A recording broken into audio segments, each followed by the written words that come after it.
À minuit, ma femme m'a appelé, à l'aide. On m'a volé et abandonné à 120 miles de chez moi. Quand je suis arrivé, j'ai trouvé ma femme frissonnant dans la neige. Elle avait été mise dehors par mon gendre et ma fille. Le lendemain, j'ai frappé à leur porte avec une surprise. Abonnez-vous à la chaîne pour plus d'histoires comme celle-ci et commentez la ville d'où vous regardez. À 56 ans, je pensais avoir entendu tous les appels téléphoniques d'urgence possibles. 28 ans de mariage vous apprennent à vous attendre à l'inattendu. Mais rien n'aurait pu me préparer à la voix de Johan à 3 heures du matin, tremblant d'une terreur que je n'avais jamais entendue auparavant. « Brian, s'il te plaît, j'ai besoin d'aide. Ils m'ont laissé ici. » Je me suis redressé d'un bond, instantanément réveillé. La voix de Johan n'était qu'un murmure, entrecoupé de ce qui ressemblait à un claquement de dents. En arrière-plan, j'entendais le vent hurler. « Où es-tu ? Que s'est-il passé ? Je suis à une station-service. Miller S. Corner. Je crois que c'est la route 47. Sa voix se brisa. Ryan, j'ai si froid. Mon téléphone est presque mort. Miller S. Corner. C'était à près de 200 miles de notre maison. Que diable faisait Johan là-bas au milieu de la nuit ? Reste exactement où tu es. Je viens te chercher tout de suite. Je me suis habillé plus vite que je ne l'avais fait depuis des années, mes mains tremblant alors que je cherchais mes clés. Le trajet semblait interminable. Chaque borne kilométrique semblait se moquer de moi alors que je poussais mon camion plus fort sur les autoroutes vides. Johan avait semblé si petite, si brisée. En 28 ans de mariage, je ne l'avais jamais entendue comme ça. Quand je suis enfin arrivé sur le parking de la station-service, je l'ai repéré immédiatement. Johan était blotti contre le mur de briques du bâtiment, enveloppé dans ce qui ressemblait à une veste fine totalement inadaptée à la nuit glaciale de février. Ses cheveux gris étaient en désordre, et même de loin, je pouvais voir tout son corps trembler. « Johan !» ai-je crié en me précipitant vers elle. Elle a levé les yeux, et mon cœur a failli s'arrêter. Son visage était pâle, presque bleu à cause du froid. Mais ses yeux contenaient quelque chose que je n'avais jamais vu auparavant. Une peur pure et brute. Oh, mon Dieu, Ryan. Elle s'est effondrée dans mes bras, et je pouvais sentir à quel point elle était froide, même à travers sa veste. Je ne pensais pas que tu viendrais. Bien sûr que je suis venu. Que s'est-il passé ? Où est ta voiture ? Johan se recula légèrement et c'est alors que je remarquai les cernes sombres sous ses yeux. La façon dont ses mains n'arrêtaient pas de trembler. Lily. Elle a pris mes clés. Elle a dit que je n'étais plus la bienvenue. Lily, notre fille de 32 ans, la même fille qui appelait tous les dimanches, qui amenait son mari Marcus dîner tous les mois, qui avait semblé être une enfant si dévouée. Lily t'a fait ça ? Je ne pouvais pas cacher l'incrédulité dans ma voix. Johan hocha la tête, de nouvelles larmes commençant à couler. Elle est si en colère, Ryan. Elle a dit des choses terribles. Marcus était juste là, à regarder. Puis elle m'a dit de sortir et de trouver mon propre chemin pour rentrer. J'ai aidé Johan à monter dans le camion, mettant le chauffage au maximum. Elle frissonnait encore violemment, et je pouvais voir sa respiration en petites bouffées malgré l'air qui se réchauffait. Nous en parlerons quand tu seras au chaud et en sécurité, ai-je dit en quittant la station-service. Mais pour l'instant, j'ai besoin que tu me dises si tu es blessé. Je ne suis pas blessé. Pas physiquement. Elle enroula ses bras autour d'elle. Mais Ryan, elle m'a regardé comme si elle me détestait, comme si j'étais une étrangère qui avait fait quelque chose d'impardonnable.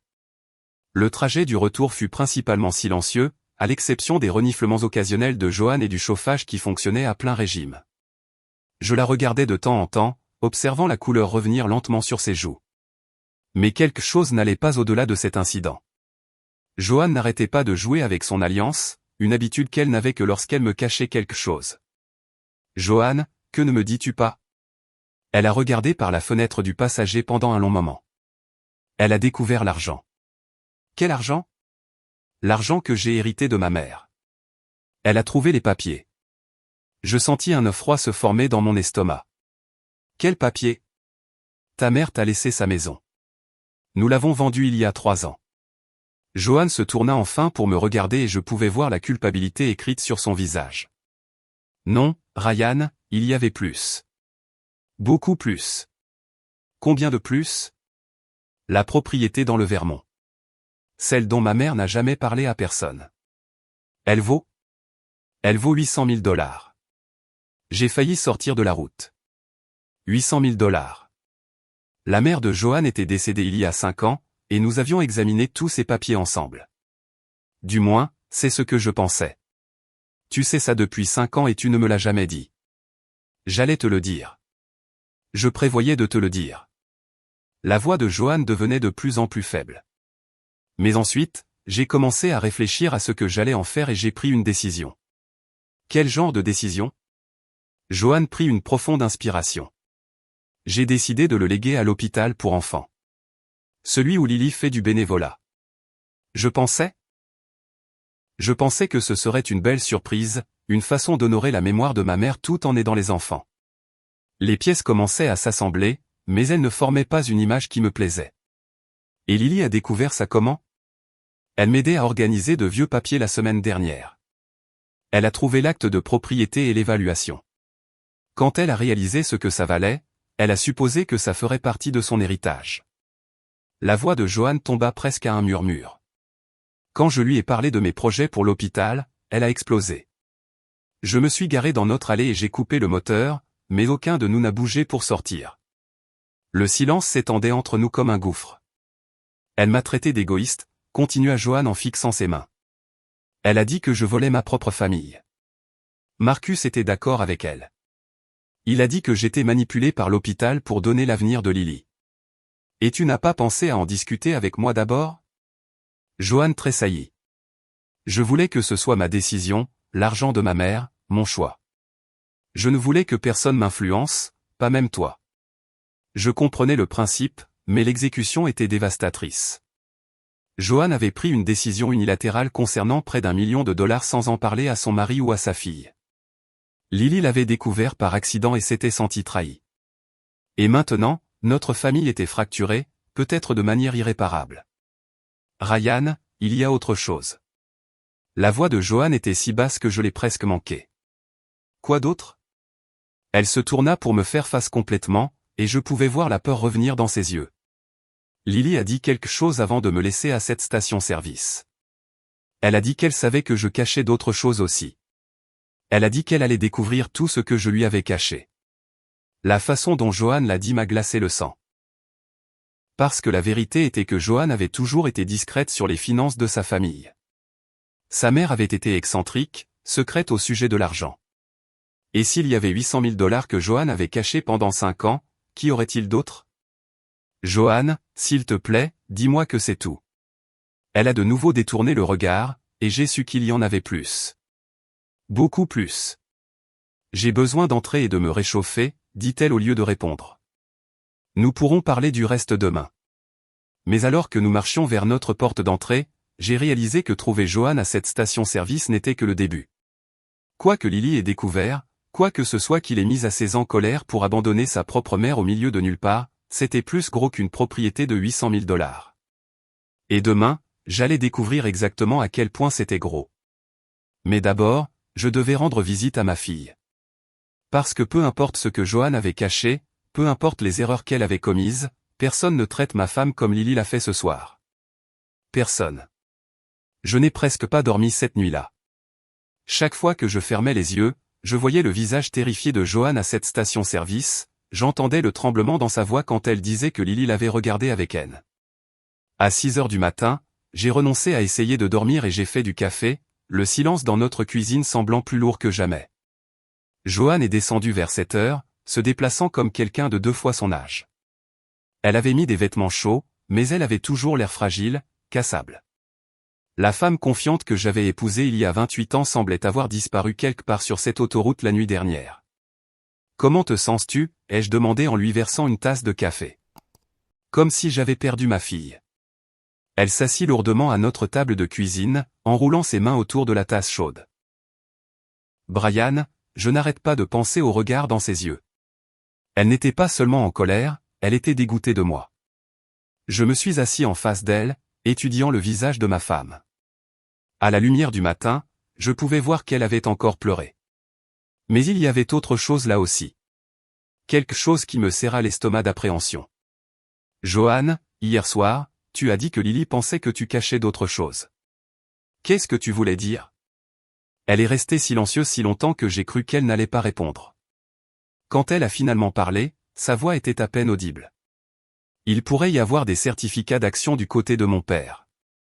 Pourrait y avoir, ou y a-t-il des certificats d'action?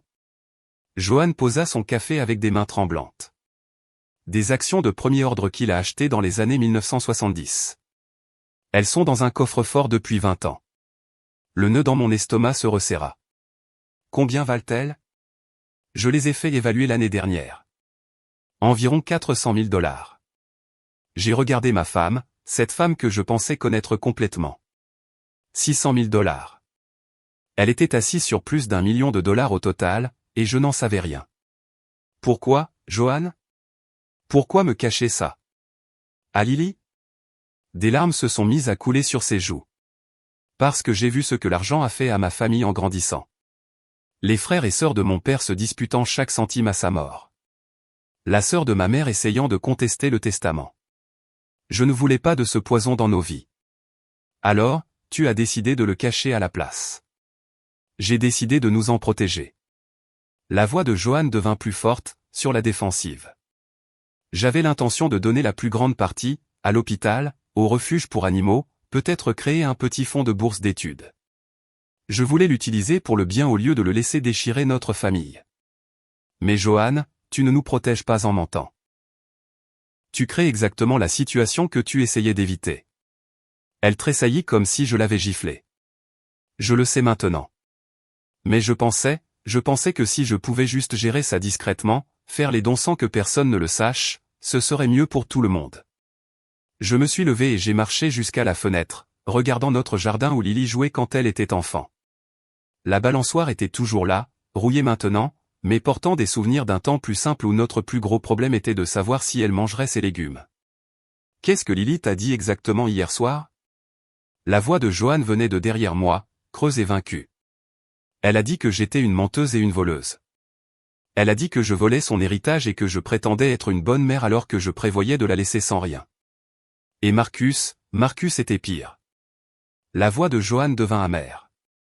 Il n'arrêtait pas de dire que les familles sont censées prendre soin les unes des autres, à quel point j'étais égoïste. Il a dit qu'ils avaient du mal à joindre les deux bouts alors que j'étais assise sur une fortune. Cela m'a surpris. Marcus était ingénieur logiciel, gagnait bien sa vie. Lily travaillait à temps partiel à l'hôpital pour enfants, mais il n'avait jamais semblé avoir des difficultés financières. Des difficultés comment? Je ne sais pas. Marcus a mentionné quelque chose à propos de prêts étudiants, de dettes de carte de crédit. Il a dit qu'ils avaient été trop fiers pour demander de l'aide, mais que découvrir l'argent donnait l'impression que je les avais regardés souffrir pendant que j'amassais des richesses. Quelque chose à ce sujet ne me semblait pas juste. Lily et Marcus vivaient dans une belle maison, conduisaient des voitures décentes, prenaient des vacances. S'ils avaient des difficultés, ils l'avaient bien caché. Johan, quand exactement avais-tu l'intention de me parler de tout ça? Elle se tourna sur sa chaise pour me faire face. J'allais te le dire le mois prochain, après avoir finalisé les arrangements avec les œuvres de bienfaisance. Je voulais le présenter comme une affaire conclue pour que tu n'essaies pas de m'en dissuader. Te dissuader de donner notre argent? Ce n'est pas notre argent, Ryan. C'était l'argent de mes parents. Je l'ai hérité. C'est donc à moi de décider quoi en faire. Techniquement, elle avait raison. Mais en pratique, nous étions mariés depuis 28 ans. Nous avions pris toutes les autres décisions financières ensemble. Le fait qu'elle m'ait exclu de quelque chose d'aussi important ressemblait à une trahison presque aussi vive que ce que ressentait Lily. Alors, quel est ton plan maintenant, ai-je demandé. Je ne sais pas, Johan avait l'air perdu, plus âgé que ses 53 ans. Je ne peux pas donner l'argent à Lily maintenant. Pas après la façon dont elle m'a traité. Mais je ne peux pas non plus le donner. Pas quand elle est aussi en colère. À ce moment-là, mon téléphone a vibré avec un message texte. J'y ai jeté un coup d'œil et j'ai senti ma tension artérielle monter en flèche. Papa, il faut qu'on parle. Peux-tu passer cet après-midi? Sans maman, elle nous doit une explication. J'ai montré le message à Johan. Elle l'a lu et s'est remise à pleurer, plus fort cette fois. Elle ne peut même pas supporter d'être dans la même pièce que moi. C'est peut-être mieux pour l'instant, ai-je dit. bien que ça fasse mal de le dire. Peut-être que je devrais aller lui parler. Essayer de comprendre son point de vue. Et si elle te convainc que j'ai tort? Et si tu prends son parti? La question a révélé à quel point la confiance de Joanne avait été ébranlée. Elle n'avait plus seulement peur de perdre Lily. Elle avait aussi peur de me perdre. Joanne, je suis en colère que tu m'aies caché ça. Je suis blessé que tu ne m'aies pas fait assez confiance pour m'inclure dans ces décisions. Mais je ne vais pas t'abandonner. Le soulagement inonda son visage, mais ce fut temporaire. Il y a autre chose que tu dois savoir avant d'aller voir Lily. Mon cœur se serra. Quoi maintenant? Hier soir, quand elle me criait dessus, elle a dit qu'elle avait parlé à un avocat. Un avocat? À propos de quoi? Pour savoir si elle pouvait contester mon testament. Pour savoir si cacher des actifs à des membres de sa famille pouvait être considéré comme une fraude. Le sol s'est dérobé sous mes pieds. Lily n'était pas seulement en colère. Elle envisageait une action en justice contre sa propre mère. A-t-elle dit quel avocat? Non, mais Marcus semblait en savoir beaucoup sur le droit des successions. Trop. J'ai regardé ma femme. Je l'ai vraiment regardée et j'ai vu une femme qui avait fait des choix qu'elle pensait justes, mais qui avait fini par créer un cauchemar. L'argent dont elle avait essayé de protéger notre famille faisait exactement ce qu'elle avait craint qu'il ferait, nous déchirer. Je vais voir Lily cet après-midi, ai-je dit, et je vais découvrir exactement ce qui se passe. Que lui diras-tu? La vérité. Que tu as fait des erreurs, mais que tu les as faites par amour, pas par cupidité. J'ai fait une pause. Et que peu importe à quel point elle est en colère, il n'y a aucune excuse pour t'avoir laissé en plan au milieu de nulle part. Joanne hocha la tête, mais je pouvais voir le doute dans ses yeux. Elle n'était pas sûre que l'amour suffirait à arranger ça. Honnêtement, moi non plus. Mais j'étais sur le point de découvrir jusqu'où ma fille était prête à aller pour obtenir ce qu'elle croyait lui revenir de droit. Et quelque chose me disait que la réponse allait changer tout ce que je pensais savoir sur la famille que j'avais passé ma vie à construire. J'ai passé la matinée à faire les 100 pas dans notre maison, rejouant chaque conversation que j'avais eue avec Lily au cours des derniers mois, cherchant des signes que j'avais manqués. Avait-elle semblé plus stressée par l'argent? Marcus avait-il laissé entendre des problèmes financiers? Plus j'y pensais, plus je réalisais à quel point je connaissais peu la vie de ma fille. À midi, je ne pouvais plus attendre. J'ai conduit jusqu'à la maison de Lily, une modeste maison coloniale de 2 étages dans un quartier décent à environ 20 minutes de la nôtre. En entrant dans leur allée, j'ai remarqué que la BMW de Marcus était là aussi. Bien. Je voulais entendre les deux. Lily a ouvert la porte avant que je puisse frapper, comme si elle m'avait attendu. Elle avait l'air fatiguée, ses cheveux habituellement parfaits ramenés en une queue de cheval désordonnée, sans maquillage, mais ses yeux étaient durs, déterminés. Papa. Elle s'est écartée pour me laisser entrer, mais il n'y avait aucune chaleur dans le geste. Lily, nous devons parler de ce qui s'est passé la nuit dernière. Tu as raison. Nous le devons. Elle m'a conduit dans leur salon où Marcus était assis sur le canapé avec un ordinateur portable ouvert et des papiers étalés sur la table basse. Des papiers juridiques d'après ce que je pouvais voir. Marcus. J'ai fait un signe de tête à mon gendre en essayant de garder ma voix neutre. Brian, content que tu aies pu venir. Marcus a fermé l'ordinateur portable et a rassemblé les papiers. Nous avons fait des recherches depuis la nuit dernière. Des recherches sur quoi? Lily s'est assise en face de moi, sa posture rigide. Sur nos options légales lorsqu'un membre de la famille cache des actifs et prévoit de déshériter ses enfants. L'accusation a frappé comme un coup de poing à l'estomac. Lily, ta mère n'essayait pas de te déshériter. Elle essayait de faire quelque chose de bien avec l'argent qu'elle a hérité. Quelque chose de bien? La voix de Lily s'est élevée. Papa, as-tu la moindre idée de la somme dont nous parlons? Ta mère m'a parlé de la propriété du Vermont et des certificats d'action. Je sais que c'est important. Marcus se pencha en avant. T'a-t-elle parlé des polices d'assurance vie? Mon sang s'est glacé. Quelle police d'assurance vie? Lily et Marcus ont échangé un regard. Celles sur lesquelles elle paie des primes depuis 15 ans. Des polices de grande valeur sur ses 2 parents, même après leur mort. C'est impossible. On ne peut pas percevoir une assurance vie sur des personnes déjà décédées. Non, a dit Marcus, sa voix prenant un ton professoral qui m'a immédiatement irrité. Mais vous pouvez continuer à payer des primes et à percevoir des dividendes sur les polices d'assurance vie entière. C'est exactement ce que votre femme a fait. Je les ai regardés, essayant de comprendre ce qu'ils disaient. De combien d'argent parlons-nous? Les polices valent environ 300 000 $ au total, a déclaré Lily. De l'argent qui est resté là à rapporter des intérêts pendant que Marcus et moi nous noyions sous les dettes. Quelles dettes? Vous avez tous les deux de bons emplois. Vous vivez bien. Marcus a ri, mais il n'y avait aucune humeur là-dedans. De bons emplois? Ryan, j'ai été licencié il y a 8 mois. Le travail à temps partiel de Lily à l'hôpital couvre à peine les courses. Nous sommes en retard sur notre hypothèque, nos cartes de crédit sont au maximum et nous sommes au bord de la faillite. C'était la première fois que j'entendais parler de tout ça. Pourquoi ne nous avez-vous pas dit que vous aviez des difficultés? Parce que maman a clairement fait savoir qu'elle ne voulait pas aider, a dit Lily, sa voix amère. Chaque fois que je mentionnais que l'argent était serré, elle changeait de sujet. Maintenant je sais pourquoi. Elle était assise sur plus d'1 million de dollars tout en nous regardant souffrir. Lily, ce n'est pas juste. Ta mère ne savait pas que vous étiez en difficulté financière, n'est-ce pas? Marcus a sorti un morceau de papier de sa pile. C'est une lettre que Lily a envoyée à votre femme il y a 6 mois, demandant un petit prêt pour nous aider avec notre hypothèque, 20 000 $. Votre femme n'a même jamais répondu. J'ai pris la lettre, reconnaissant l'écriture de Lily. C'était déchirant à lire. Ma fille expliquant leur situation, promettant de rembourser toute aide, exprimant sa honte d'avoir à demander. Et Joanne ne m'en avait jamais parlé. Je ne comprends pas, Joanne ne m'a jamais parlé de ça parce qu'elle ne voulait pas aider, a dit Lily, les larmes commençant à couler. Elle a ignoré ma lettre, évité mes appels quand j'ai essayé de suivre. Je pensais que c'était parce que vous aviez des difficultés aussi, ou parce qu'elle était déçue de nous. Je n'aurais jamais imaginé qu'elle amassait de l'argent. Ma tête tournait. Combien de secrets Joanne avait-elle gardé?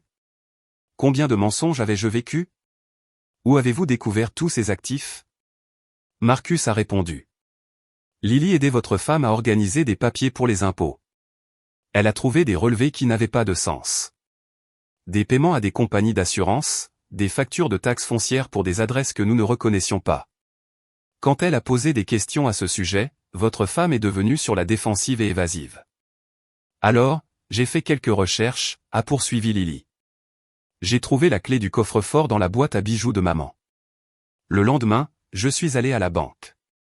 Tu as fouillé dans le coffre-fort de ta mère sans permission. Je suis inscrite comme co-signataire, papa. Depuis qu'elle s'inquiétait des urgences il y a quelques années. Elle a oublié ce détail. L'image devenait plus claire, et c'était pire que je ne l'avais imaginé. Joanne n'avait pas seulement caché de l'argent. Elle avait activement ignoré l'appel à l'aide de sa fille alors qu'elle était assise sur des actifs qui auraient pu résoudre tous leurs problèmes. Lily, je comprends pourquoi tu es en colère, mais laisser ta mère en plan dans une station-service au milieu de la nuit. C'était le moins qu'elle méritait, a interrompu Marcus. Savez-vous ce que c'est que de perdre le sommeil chaque nuit en s'inquiétant de perdre sa maison? D'avoir son crédit détruit, son avenir ruiné alors que votre belle-mère a assez d'argent pour tout résoudre mais choisit de le donner à des étrangers à la place. J'ai regardé ma fille, je l'ai vraiment regardée, et j'ai vu les rides de stress autour de ses yeux, la perte de poids, l'épuisement. Elle avait souffert et j'avais été complètement inconscient. Pourquoi n'êtes-vous pas venu me voir? Si Joanne ne répondait pas, pourquoi ne m'avez-vous pas demandé de l'aide? Le visage de Lily s'est effondré. Parce que j'avais honte. Parce que demander de l'argent à ses parents vous fait sentir comme un échec. Et parce que chaque fois que j'essayais de te parler de quelque chose de sérieux, maman détournait la conversation. Une autre pièce s'est mise en place. Joanne avait contrôlé le récit financier de notre famille, me tenant à l'écart des décisions et même des conversations sur l'argent. J'avais pensé qu'elle était responsable, qu'elle s'occupait des détails pour que je n'aie pas à m'inquiéter. Au lieu de cela, elle nous avait tous manipulés. Que voulez-vous de moi maintenant, ai-je demandé. Marcus a de nouveau pris la parole. Nous voulons ce qui est juste. Lily est la seule enfant de Joanne. Cet argent devrait être son héritage, pas donné à des œuvres de bienfaisance. Et nous le voulons maintenant, a ajouté Lily. Avant que maman ne puisse le cacher ailleurs ou le donner par dépit. La demande flottait dans l'air entre nous. Ils n'étaient pas seulement en colère. Ils étaient désespérés. Et le désespoir pousse les gens à faire des choses qu'ils n'envisageraient normalement pas, et si elles refusent? L'expression de Marcus s'est durcie. Alors nous déposerons une contestation judiciaire. Abus financier envers une personne âgée, manquement à l'obligation fiduciaire, infliction intentionnelle de détresse émotionnelle. Nous avons étudié les options. Vous poursuivriez votre propre mère? Notre propre mère a choisi des étrangers plutôt que sa propre famille, a rétorqué Lily. Elle nous a regardé nous débattre alors qu'elle prévoyait de donner notre héritage à un hôpital qui n'en a même pas besoin. Ils collectent des millions de dons chaque année. Papa, ils n'ont pas besoin de l'argent de maman. Nous, si. Je suis resté assis là à regarder ma fille, voyant la ténacité de Joanne dans ses yeux, mais voyant aussi une jeune femme qui se sentait trahie par la personne qui aurait dû la protéger le plus. Aucun d'eux n'avait entièrement tort, mais aucun n'avait entièrement raison non plus. Donnez-moi un peu de temps pour parler à votre mère. Laissez-moi voir si je peux lui faire comprendre comment cela se présente de votre point de vue. Combien de temps, a demandé Marcus. Quelques jours, peut-être une semaine. Non, Marcus a secoué la tête. Nous avons fini d'attendre. Nous avons besoin d'une réponse ce week-end. Et si elle dit non, Lily a rencontré mes yeux directement. Alors nous déposerons la plainte lundi matin. Et papa, nous gagnerons. L'avocat que nous avons consulté a dit que des cas comme celui-ci deviennent de plus en plus courants et que les tribunaux commencent à les prendre au sérieux. Je me suis levé, sentant chacun de mes 56 ans. Je vais lui parler. Alors que je me dirigeais vers la porte, Lily m'a appelé. Papa, j'aime maman. Vraiment, mais elle a fait des choix qui ont des conséquences. Si elle ne peut pas le voir, alors elle devra vivre avec ce qui se passera ensuite. En rentrant chez moi, j'ai réalisé que le désir de Joanne de protéger notre famille du poison de l'argent avait créé quelque chose de bien pire. Elle avait créé une guerre. Et dans les guerres, surtout les guerres familiales, tout le monde perd. Mais il y avait encore quelque chose qui me dérangeait dans l'histoire de Marcus. Quelque chose qui ne collait pas tout à fait. Un ingénieur logiciel au chômage depuis 8 mois devrait avoir des allocations de chômage, une indemnité de départ, des économies. Leur crise financière semblait terriblement opportune avec la découverte des actifs cachés de Joanne. J'allais devoir faire quelques recherches de mon côté avant la date limite de ce week-end. Parce que j'avais le sentiment qu'il y avait plus dans cette histoire que ce que quiconque me disait. Et si j'avais raison, alors Marcus n'était pas seulement désespéré, il était dangereux. Je ne suis pas rentré directement chez moi après avoir quitté la maison de Lily. Au lieu de cela, je suis resté assis dans mon camion dans leur allée pendant 10 minutes, essayant de donner un sens à ce que je venais d'apprendre.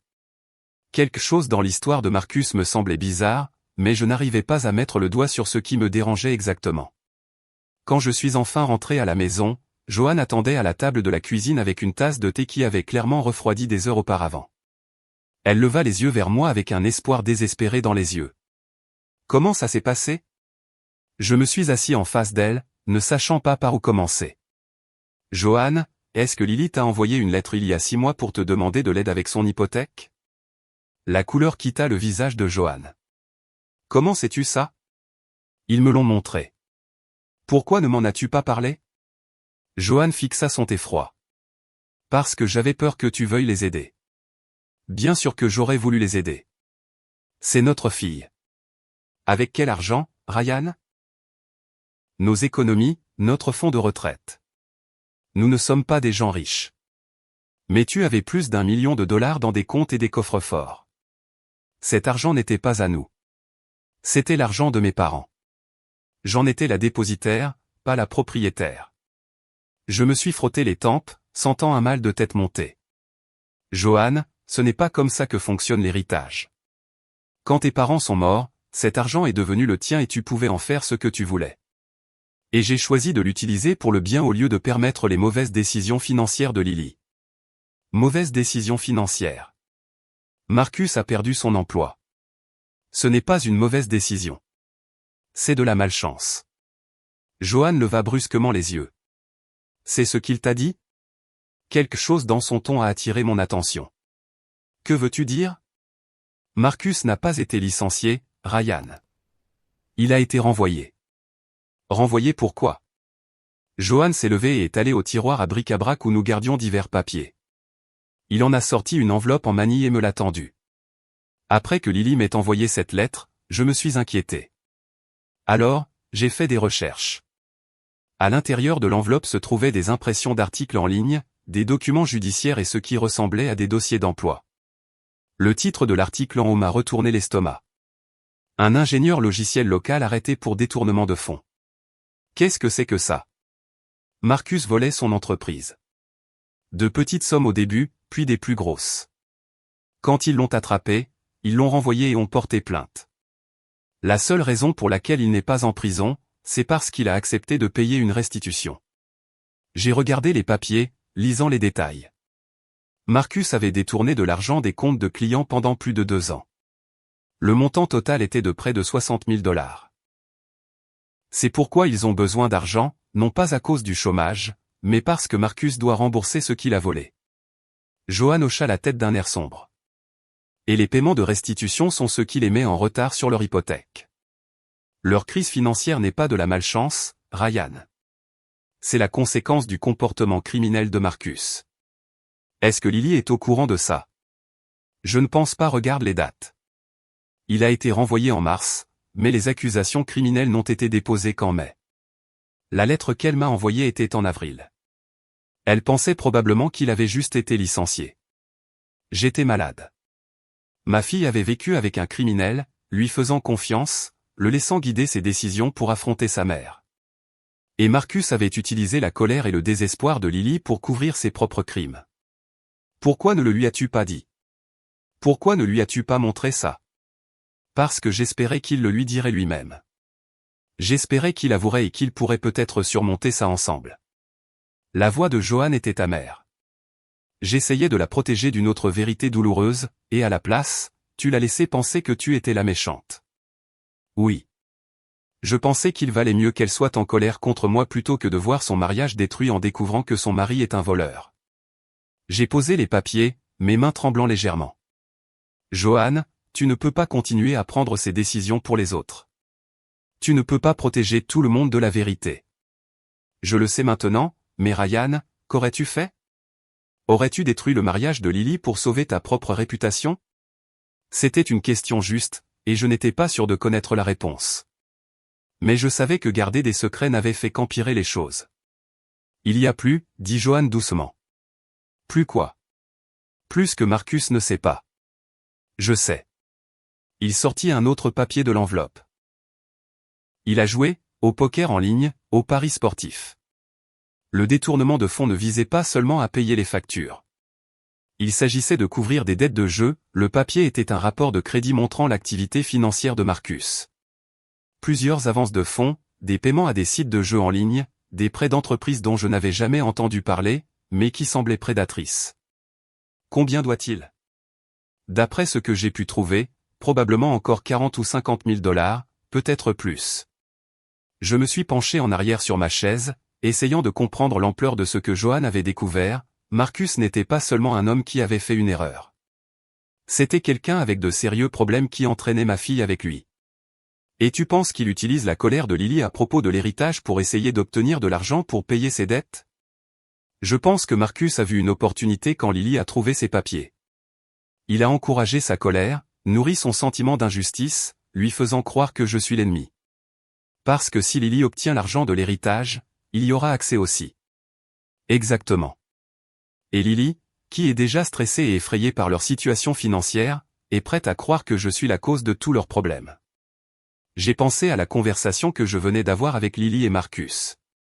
Marcus avait fait la plupart des discours, avait toutes les recherches juridiques prêtes, avait insisté pour la date limite du week-end.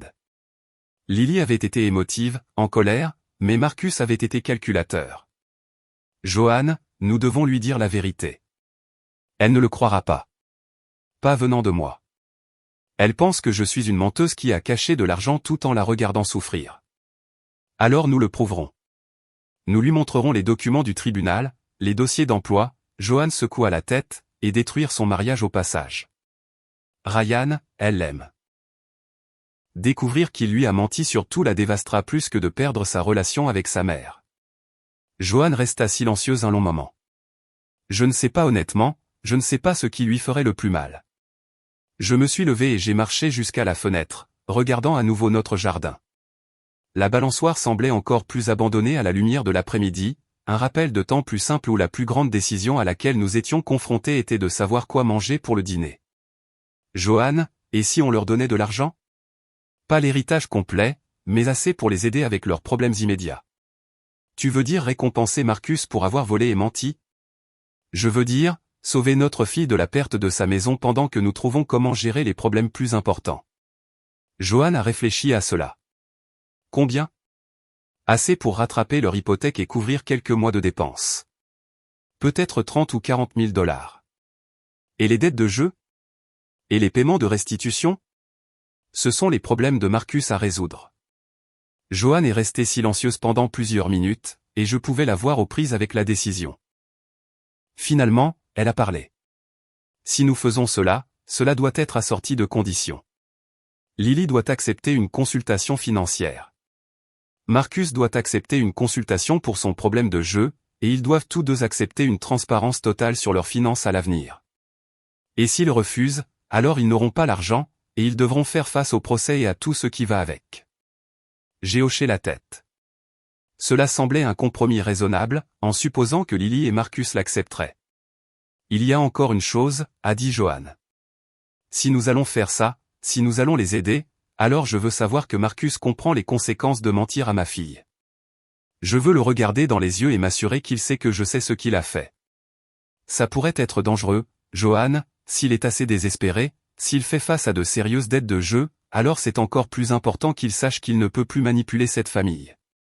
J'ai regardé ma femme, voyant en elle une force que j'avais oublié qu'elle avait. Johan avait fait des erreurs graves, mais elle avait aussi essayé de protéger notre famille de la seule façon qu'elle connaissait. Quand veux-tu leur parler? Demain. Je veux leur donner une chance d'être honnête avec nous avant de révéler ce que nous savons. Et s'ils continuent à mentir, l'expression de Johan se durcit.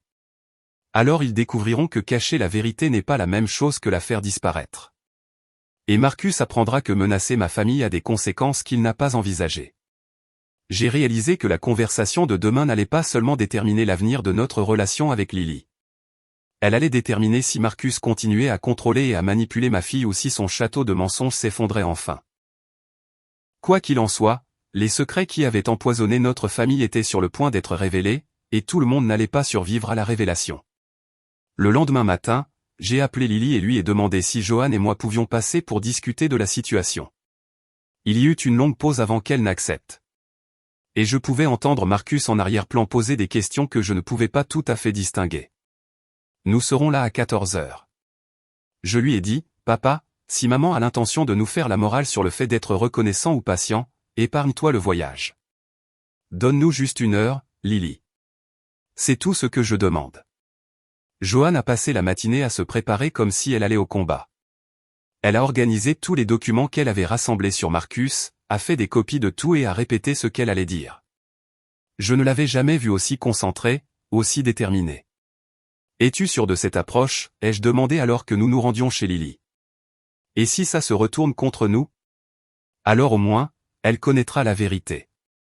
Quoi qu'il arrive après, ce sera son choix. Quand nous sommes arrivés, Lily et Marcus attendaient dans leur salon. Les papiers juridiques étaient toujours étalés sur la table basse et Marcus avait de nouveau son ordinateur portable ouvert. Ils s'étaient clairement préparés à cette conversation, eux aussi. Maman. L'accueil de Lily était froid, mais pas hostile. Un progrès, je suppose. Bonjour, ma chérie. La voix de Johan était stable, mais je pouvais voir ses mains trembler légèrement alors qu'elle s'asseyait. Marcus ne s'est pas embarrassé de politesse. Alors, quelle est la décision? Allez-vous faire ce qu'il faut pour votre fille ou allons-nous déposer cette plainte lundi? Johan le regarda directement. Avant de discuter de tout arrangement financier, je pense que nous devons tous être complètement honnêtes les uns avec les autres. Nous avons été honnêtes, a dit Lily. Nous vous avons parlé de notre situation, de nos dettes, de tout. Vraiment? Johan sortit l'enveloppe en manille de son sac à main. Marcus, voudrais-tu parler à Lily de ta situation professionnelle? La vraie raison pour laquelle tu ne travailles pas, le visage de Marcus pâlit, mais son expression se durcit rapidement. Je lui ai dit que j'avais été licencié. L'économie a été difficile. Tu as été renvoyé pour détournement de fonds, a dit Johan calmement. Et tu fais actuellement face à des accusations criminelles. Le silence dans la pièce était assourdissant. Lily se tourna pour regarder Marcus, la confusion et l'incrédulité peintes sur son visage. De quoi parle-t-elle? La voix de Lily n'était qu'un murmure. Marcus se leva brusquement. Elle ment. Elle invente des choses pour détourner l'attention de son propre égoïsme. Johan sortit les articles imprimés et les documents du tribunal, les étalant sur la table basse à côté des papiers juridiques de Marcus. Ce sont des archives publiques, Marcus. Voudrais-tu expliquer à ta femme pourquoi tu as volé 60 000 $ à ton employeur? Lily prit un des articles, son visage devenant plus blanc à mesure qu'elle lisait. Marcus, qu'est-ce que c'est? C'est ce que c'est. Ta mère a engagé un détective privé pour déterrer des saletés sur moi. Je n'ai engagé personne, a dit Johan. J'ai utilisé Google et les archives judiciaires publiques. Tout ce que j'ai trouvé est accessible à quiconque sait où chercher. Lily lisait maintenant les documents, ses mains tremblant. Il est dit ici que vous avez volé sur les comptes des clients pendant 2 ans. Il est dit que vous avez accepté de payer une restitution pour éviter la prison. Marcus se passa les mains dans les cheveux, son sang-froid finissant par se fissurer. Lily, je peux expliquer. Ce n'est pas ce que ça a l'air. Alors explique-le. La voix de Lily devenait plus forte, plus en colère. Explique-moi comment voler de l'argent à tes clients n'est pas ce que ça a l'air. Je l'empruntais. J'ai toujours eu l'intention de le rembourser. Avec quel argent, intervins-je. D'après ces dossiers, vous étiez déjà en retard sur les paiements. Marcus se tourna vers moi. Reste en dehors de ça, Ryan. C'est entre moi et ma femme. Non, dit Lily en se levant. Cela concerne mes parents parce que vous avez utilisé nos problèmes financiers pour leur faire pression pour de l'argent. De l'argent dont vous avez besoin parce que vous êtes un criminel. Le mot criminel frappa Marcus comme un coup physique. Son visage devint rouge et pendant un moment, j'ai cru qu'il pourrait devenir violent. J'ai fait une erreur. D'accord. J'essayais de couvrir des problèmes de trésorerie temporaire. Johan sortit une autre série de papiers. Et les dettes de jeu? Étaient-ce aussi des problèmes de trésorerie temporaire? Marcus se figea complètement. Quelle dette de jeu? Les 47 000 $ que vous devez à divers casinos en ligne et bookmakers. Les avances de fonds que vous avez prises pour couvrir les pertes, les prêts sur salaire. Lily se laissa retomber sur sa chaise, regardant Marcus comme si elle ne l'avait jamais vu auparavant. Tu as joué. Tout le monde joue un peu. Ce n'est pas grave. 47 000 $, ce n'est pas un peu de jeu, Marcus, dis-je. C'est une addiction. Et c'est pourquoi vous avez vraiment besoin de l'argent de ma mère, dit Lily, sa voix creuse de réalisation. Pas pour notre hypothèque, pas pour nos factures, pour vos dettes. Marcus se rassit enfin, son défi s'effondrant. Lily, je t'aime. Je n'ai jamais voulu que tout cela arrive. Mais c'est arrivé. Tu as volé de l'argent. Tu l'as joué. Et puis tu m'as menti sur tout. Lily se tourna vers Johan. Depuis combien de temps es-tu au courant de ça? Depuis que tu m'as envoyé la lettre pour demander de l'aide. J'étais inquiète pour votre situation, alors j'ai fait des recherches. Et tu ne me l'as pas dit? La colère de Lily se déplaçait maintenant, s'étendant de Marcus pour inclure à nouveau Johan. J'espérais que Marcus te le dirait lui-même. Je ne voulais pas être celle qui détruirait ton mariage. Alors, à la place, tu m'as laissé penser que tu ignorais ma lettre par égoïsme. Johan hocha la tête, les larmes commençant à couler. Je pensais qu'il valait mieux que tu sois en colère contre moi plutôt que de voir ta vie déchirée par ça. Lily se leva et se dirigea vers la fenêtre, nous tournant le dos. La pièce était lourde de tension, et je pouvais voir Marcus calculer son prochain coup. Lily, dit enfin Marcus, ta mère a raison à propos du jeu. J'ai un problème, et j'ai besoin d'aide. Mais j'ai aussi besoin d'argent pour réparer le gâchis que j'ai fait. Si nous ne remboursons pas ce que je dois, il y aura de graves conséquences. Quel genre de conséquences, ai-je demandé. Marcus hésita. Certaines des personnes à qui je dois de l'argent ne sont pas des banques. Ils ne sont pas patients avec les retards de paiement. L'implication flottait dans l'air. Marcus ne faisait pas seulement face à la ruine financière. Il était potentiellement en danger physique. Et par extension, Lily aussi. Lily se retourna et je pouvais voir qu'elle était arrivée à la même conclusion. Tu dis que nous sommes en danger à cause de tes dettes de jeu? Pas si nous pouvons les rembourser rapidement. C'est pourquoi j'ai besoin d'avoir accès à l'argent de ta mère. Tu en as besoin, dit Johan sèchement. Lily n'en a pas besoin. Tu as créé ce problème et maintenant tu veux utiliser ma fille et l'argent de ma famille pour le résoudre. Le masque de Marcus glissa enfin complètement. L'argent de votre famille. Lily est votre famille. Je suis son mari. Ce qui m'affecte l'affecte. Plus maintenant, dit Lily doucement. Nous nous sommes tous tournés pour la regarder. Elle se tenait près de la fenêtre, mais son reflet dans la vitre montrait une femme qui semblait avoir vieilli de 10 ans au cours de la dernière heure. Que veux-tu dire? Demanda Marcus. Je veux dire que je ne peux pas être marié à quelqu'un qui me ment sur tout. Je ne peux pas construire une vie avec quelqu'un qui vole de l'argent et le joue pendant que je fais des heures supplémentaires pour essayer de nous maintenir à flot. Lily, s'il te plaît. Nous pouvons surmonter ça. Les gens font des erreurs. Des erreurs? La voix de Lily monta. Tu as systématiquement volé de l'argent pendant 2 ans. Tu as joué des milliers de dollars pendant que je mangeais des sandwichs au beurre de cacahuète pour le déjeuner pour économiser de l'argent. Tu m'as fait détester ma propre mère parce que je pensais qu'elle était la raison pour laquelle nous avions des difficultés. Il se tourna pour faire face à Johan. Maman, je suis désolé. Je suis tellement désolé pour les choses que j'ai dites, pour t'avoir laissé à cette station-service. J'avais tort. Johan se leva et traversa la pièce, enveloppant Lily dans une étreinte qui semble la libérer des mois de tension. Tu n'as pas besoin de t'excuser, ma chérie. On t'a menti. On t'a manipulé. Par-dessus l'épaule de Lily, j'ai vu Marcus les regarder avec quelque chose qui ressemblait à de la panique.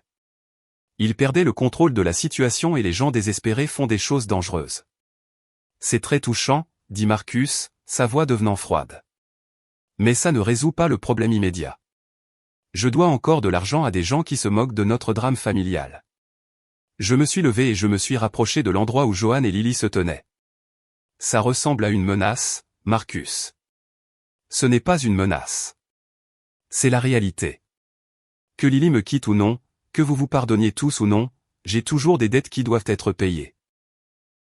Et si elles ne sont pas payées, les gens viendront chercher leur argent. Qu'ils viennent, dit Lily en se dégageant de Johan. Je ne suis pas responsable de tes dettes. Marcus rit amèrement. Tu penses que tu peux simplement t'en aller comme ça? Tu penses qu'il se soucie de savoir si tu étais au courant du jeu ou non? Tu es ma femme. Cette maison est à nos deux noms. Mes problèmes sont tes problèmes, que ça te plaise ou non. La menace était claire maintenant. Même si Lily quittait Marcus, elle serait toujours vulnérable à ses créanciers. Et Marcus le savait. Combien de temps avons-nous, ai-je demandé, avant quoi? Avant que ces gens à qui vous devez de l'argent ne perdent patience. Marcus resta silencieux un moment. Peut-être 2 semaines, peut-être moins. J'ai regardé Johan et j'ai pu voir qu'elle pensait la même chose que moi. Nous allions devoir aider. Non pas parce que Marcus le méritait, mais parce que Lily était en danger tant qu'elle était liée à lui. Mais l'aide allait être assortie de conditions que Marcus n'allait pas aimer. Et de conséquences qu'il n'attendait certainement pas. Le silence dans le salon de Lily s'étira comme une respiration retenue. Marcus nous observait, attendant de voir si ses menaces voilées fonctionneraient. Lily avait l'air épuisée, prise entre la peur et le dégoût. Johan étudiait Marcus comme si elle le voyait clairement pour la première fois. J'ai pris une décision. Marcus, j'ai besoin que tu sortes avec moi 1 minute. D'homme à homme. Ses yeux se plissèrent. Pourquoi? Parce que nous devons discuter de la façon dont cela va se passer à l'avenir. Marcus jeta un coup d'œil à Lily, puis à moi. Bien.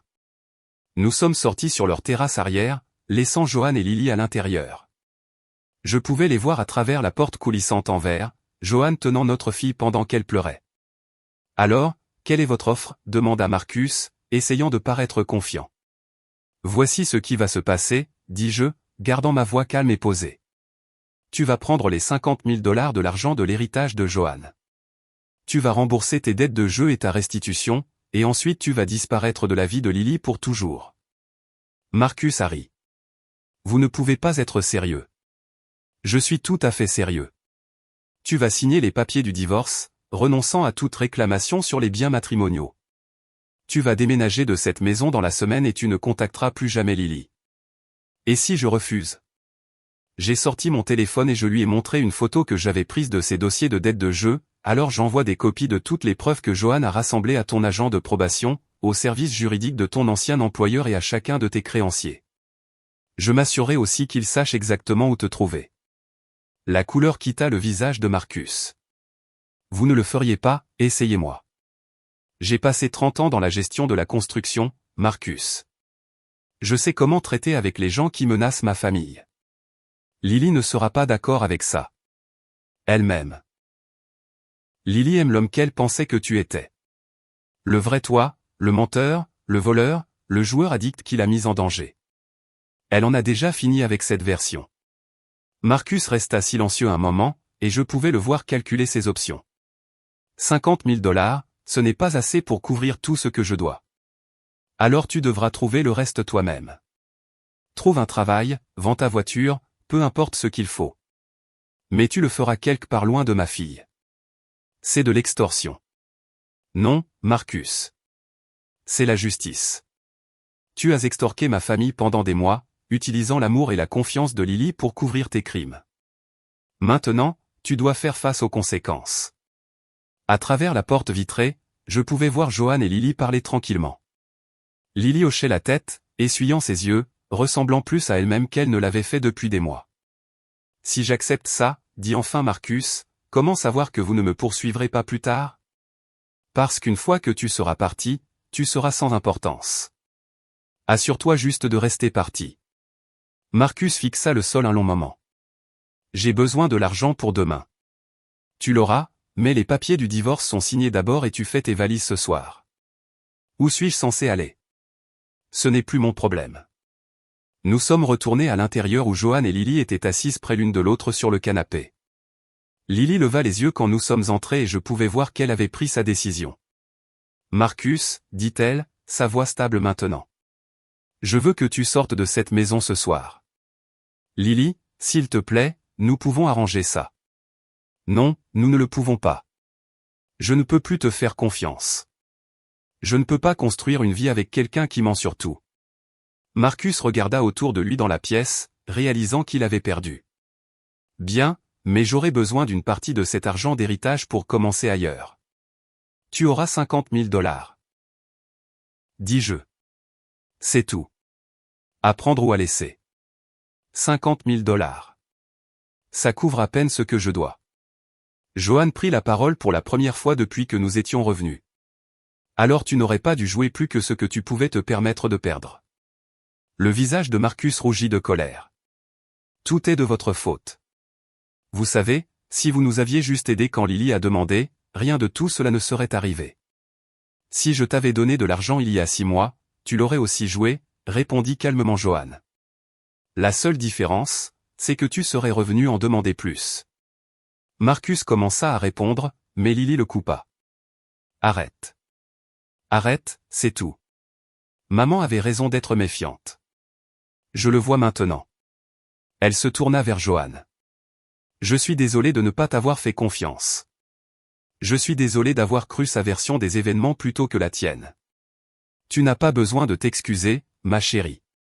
Tu as été manipulée par quelqu'un que tu aimais. Ce n'est pas ta faute. Les heures suivantes furent un tourbillon de paperasse et d'appels téléphoniques. Johan contacta un avocat pour rédiger les papiers du divorce. J'appelai un serrurier pour changer les serrures de la maison de Lily. Marcus emballa ses affaires en silence, nous lançant des regards pleins de ressentiment. Le soir, c'était fait. Marcus signa les papiers, prit ses 50 000 $ et partit. Je regardai sa BMW disparaître dans la rue et je sentis comme un poids s'enlever de mes épaules. Tu penses qu'il restera vraiment à l'écart? Demanda Lily. Il restera à l'écart, dis-je. Les hommes comme Marcus sont des lâches. Ils ne se battent que s'ils pensent pouvoir gagner. Johan était plus silencieuse, pensive. J'aurais dû te dire la vérité depuis le début, dit-elle à Lily. À propos de l'argent, de Marcus, de tout. Pourquoi ne l'as-tu pas fait? Parce que j'essayais de te protéger. Je pensais que si je pouvais tout gérer discrètement, tu n'aurais jamais à en souffrir. Lily secoua la tête. Maman, tu ne peux pas me protéger de la vérité. Je ne suis plus une enfant. Je le sais maintenant et je promets, plus de secrets. 3 semaines plus tard, nous avons eu un dîner de famille chez nous, juste nous 3, comme il se doit. Lily avait réemménagé dans sa maison et voyait un conseiller pour l'aider à traiter tout ce qui s'était passé. Joanne avait mis en place le don d'héritage qu'elle avait prévu, mais avait également créé un fonds en fiducie pour l'avenir de Lily, de l'argent qui serait là quand elle serait prête, sans condition. Des nouvelles de Marcus, ai-je demandé alors que nous débarrassions la table. Son avocat a appelé hier, a dit Lily. Apparemment, il a déménagé au Nevada.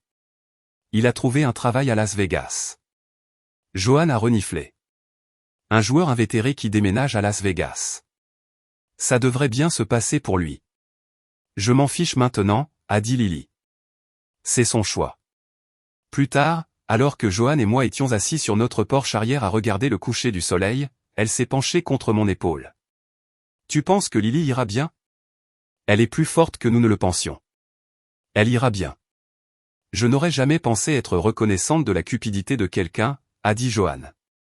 Mais si Marcus n'avait pas été si désespéré d'argent, nous n'aurions peut-être jamais découvert qui il était vraiment. Et Lily aurait peut-être passé des années à être lentement détruite par ses mensonges. Joanne est restée silencieuse un moment. Brian, me pardonnes-tu d'avoir gardé tous ces secrets? J'y ai réfléchi.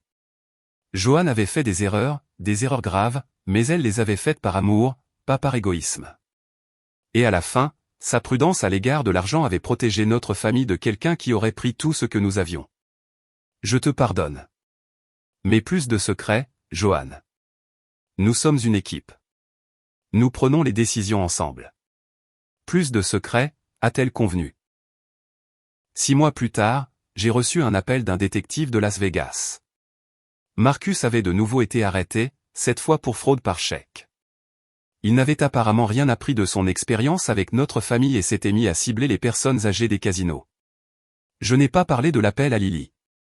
Certaines informations ne valent pas la peine d'être partagées. Mais je me suis permis un moment de satisfaction en sachant que la justice avait rattrapé Marcus après tout. Lily sortait avec quelqu'un de nouveau maintenant, un enseignant qu'elle avait rencontré à l'hôpital où elle faisait du bénévolat. Il était gentil, honnête et n'avait aucune idée que notre famille avait de l'argent au-delà de ce que nous gagnions. Joanne avait insisté pour faire une vérification de ses antécédents, ce qui avait fait rire Lily. La confiance n'exclut pas le contrôle, avait dit Joanne. C'est ma nouvelle devise. Quant à l'argent de l'héritage, Joanne en avait donné la plus grande partie comme prévu. L'hôpital pour enfants a reçu 400 000 $. Le refuge pour animaux a reçu 200 000 $ et 50 000 $ sont allés à une fondation qui aide les familles confrontées à la dépendance aux jeux. Je veux que quelque chose de bien sorte de ce que Marcus nous a fait subir, avait expliqué Joanne. Le reste de l'argent, environ 300 000 $, a été placé dans une fiducie pour Lily. Elle pourrait y accéder à 40 ans ou plus tôt si elle en avait besoin pour quelque chose d'important comme acheter une maison ou fonder une famille, mais pas pour les dettes de jeu d'un mari, avait spécifié Joanne dans les documents de la fiducie. En y repensant, j'ai réalisé que le désir de Joanne de protéger notre famille de l'influence corruptrice de l'argent s'était avéré juste, mais pas de la manière qu'elle avait prévue. L'argent ne nous avait pas corrompus, mais il avait révélé quelqu'un qui était déjà corrompu. Quelqu'un qui était prêt à détruire les gens qu'il prétendait aimer à la poursuite de la richesse facile. Parfois, la meilleure façon de protéger sa famille n'est pas de la protéger de la vérité. Parfois, c'est de s'assurer que la vérité éclate avant qu'il ne soit trop tard pour qu'elle ait de l'importance.